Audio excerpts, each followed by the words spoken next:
On va se faire la petite vidéo de fin de mercato. Voilà, j'étais obligé. C'est parti. On commence ce mercato, n'oublie pas le petit partenariat, le gros partenariat, c'est la Champions League du vestimentaire Nissart avec, bien sûr, Alura Shop. Voilà, donc Alura Shop, pour ceux qui me demandent, tout simplement, c'est une marque niçoise, avant de dire française. Les produits sont fabriqués en France, les impressions sont fabriquées à Nice. C'est une marque éco-responsable, même le chien il le veut, tu vois, et même le chien il veut le masque. C'est une marque éco-responsable qui protège la planète, qui ne surproduit pas, qui évite le plastique, qui ne propose pas de plastique pour vendre ses produits. C'est vraiment la Champions League du vestimentaire niçois et je te mets le lien dans la description.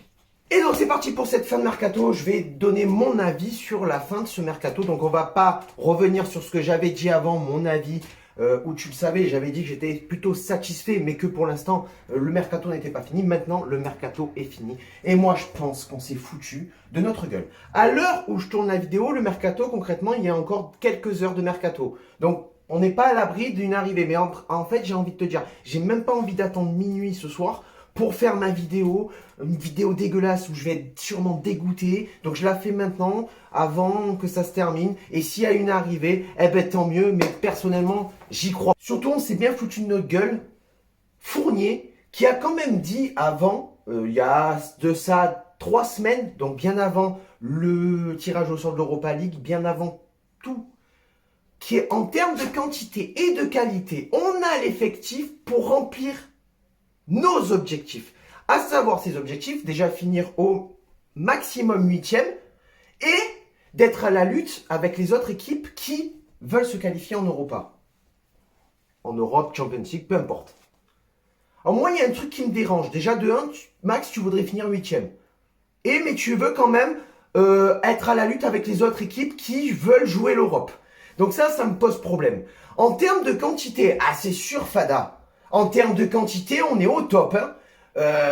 Lucas Dacunia, on a Guessant, on a Zouori, on a Trazier, on a Sotona, Diomandé, Williams. Ah ouais, mais tous ces gars-là, ils sont déjà partis en prêt. On les a pas. Même le chien, il est vénère. Comprends pas, regarde, petit papa. Mais donc, pour toi, Julien, on a la qualité d'équipe pour, déjà, être à la lutte avec les autres équipes d'Europe. Mais moi, ce qui me dérange encore plus, c'est d'être, en plus de jouer un bon championnat, d'être bon en Europa League, d'être bon en Coupe de France. Je crois qu'avec cette équipe-là, non, on n'a pas l'équipe en qualité, on n'a pas l'équipe pour être compétitif sur tous les tableaux, c'est-à-dire les 3 tableaux, Europe, Coupe de France, championnat. Et alors derrière, la pépite, c'est Jean-Pierre Rivière. Jean-Pierre Mémo. Jean-Pierre Rivière, qui, lui, dit, c'est quand même ouf, en un an, on a pris 14 joueurs. Laissez-nous le temps de prouver qu'on ne s'est pas trompé tant que ça. Ok, moi je suis d'accord. Mais je préfère que tu prennes à la limite moins de joueurs, mais de meilleure qualité. Tu vois, genre le Robson Bambou à 8 millions, tu rajoutes 5-7 millions, tu te prends un bon défenseur central type Socrates par exemple, on en parlait. On en parlait il n'y a pas si longtemps que ça de Socrates. Non. Mais c'est magnifique, quoi. Enfin, je comprends pas. Je comprends pas, en fait. Laissez-nous... Le temps de quoi? Le temps de prouver qu'on ne s'est pas trompé. Tous les joueurs, c'est des postes préparation. C'est des postes formation. Ils vont tous à Lausanne. Ils vont tous en réserve jouer avec la réserve de l'OGC Nice. Comment tu veux qu'on s'énerve pas? Et alors, encore mieux, parce que le premier gros mercato d'Ineos, ça devait être cette année-là, ça devait être là. Bon, il y a eu le coronavirus, ok. Il y a le fair play financier, ok. Mais quand tu as Jean-Pierre Rivière qui derrière te sort, on n'a pas d'objectif cette saison. Tu nous l'as dit l'année dernière, ça fait 12 ans que tu nous le dis, même avec l'arrivée des Chinois. L'année dernière, que ce soit une année de transition, je comprends. Ineos est arrivé très rapidement. On connaît tous l'histoire.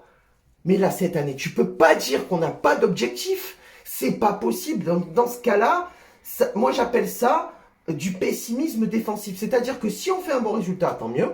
C'est bien, on ne s'y attendait pas. Si on fait des mauvais résultats, c'est ce qu'on avait prévu, les gars, on n'a pas d'objectif cette année.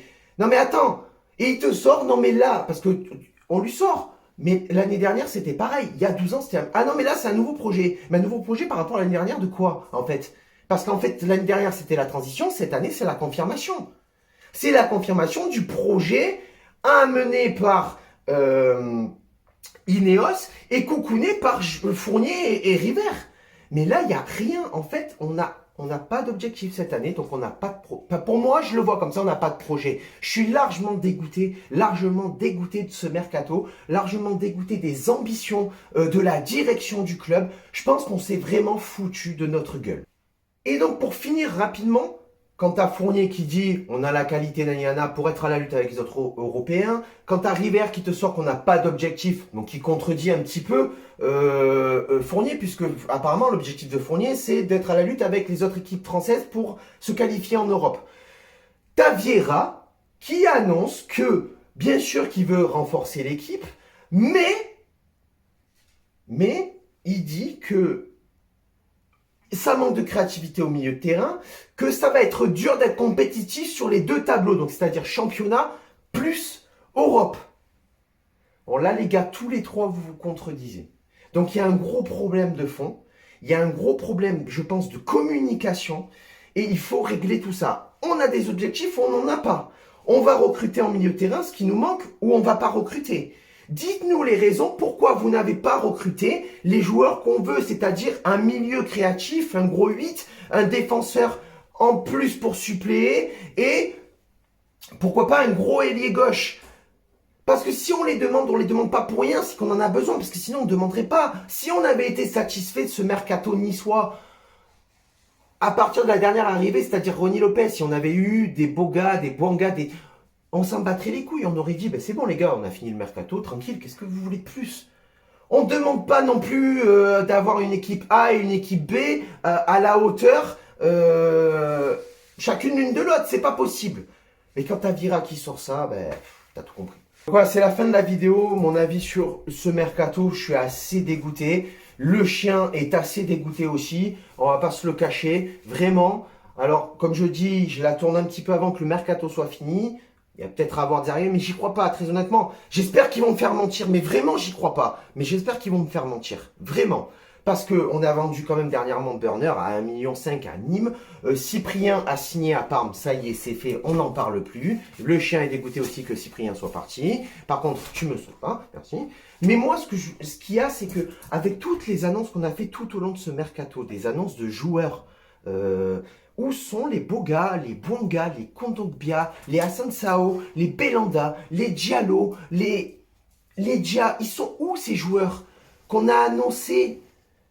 Ils sont où? On n'a fait que de la post-préparation, de la post-formation, après la soi-disant deuxième vague, comme le coronavirus, de recrues. Parce que la première rapide était là, la deuxième devait arriver, mais ouais, oui, c'est arrivé, on a eu des joueurs. Mais pas ce qu'on attendait. Donc voilà, Minisard, c'est la fin de la vidéo. Donne ton avis en commentaire sur ce mercato niçois qui devait être le gros mercato. Alors oui, on a fait mieux que les autres équipes. Oui, on a apporté quelque chose de plus à l'équipe. Mais en fait, se comparer, moi je dis toujours pareil, se comparer aux autres équipes, moi je m'en fous. Moi, ce que je veux, c'est que mon équipe fasse le taf, la direction fasse le taf. Se dire, comparer, ouais, mais regardez Paris, regarde Lyon, regarde la Saint-Etienne. Ouais, mais regarde Rennes aussi. Rennes qui a fait un super boulot au niveau de son recrutement. Pourquoi on ne se compare pas à ceux qui font bien et pas à ceux qui font moins bien? C'est ça, moi, le problème que j'ai, en fait. C'est qu'on se compare toujours à moins bien pour se dire, finalement, on n'est pas si mal. Mais bien sûr qu'on n'est pas si mal. Mais ça, on s'en fout. Ça, on s'en fout. Voilà. C'était mon avis sur ce mercato.